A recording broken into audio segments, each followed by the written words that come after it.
సమస్యలపై అవగాహన పెంచడానికి ఈరోజు WHO ప్రతి సంవత్సరం ఈరోజు మోడీ గారు దివ్యాంగులు అంటున్నారు. వాళ్ళని వికలాంగులు అనకూడదు, ఏమనకూడదు, డిజేబుల్ పర్సన్స్ అనకూడదు, దివ్యాంగులు అనాలి. అయితే దివ్యాంగులు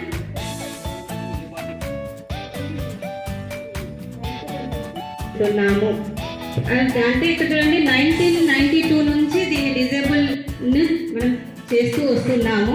అయితే ఐక్యరాజ్య సమితి వాళ్ళు డిసైడ్ చేసినారు, ఐరాస వాళ్ళు దీన్ని ఒక డిజేబుల్ డేని మనం సెలబ్రేట్ చేసుకోవాలి అన్నారు.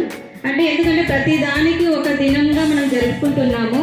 ఇలాంటి పిల్లలకు కూడా మనం ఒక రోజును పెడితే ఆ రోజు వాళ్ళ గురించి అవేర్నెస్ తీసుకురావచ్చు అనే ఉద్దేశంతో WHO వాళ్ళు ఐక్యరాజ్య సమితితో వాళ్ళు సంబంధం అంటే చేసుకొని మన భారతదేశం అనేది ఎప్పుడు స్టార్ట్ చేసిందంటే 1995 ఫస్ట్ డిజేబిలిటీ యాక్ట్ అనేది మనకి 1995లో వచ్చింది. దాని ప్రకారం మనము ప్రతి సంవత్సరం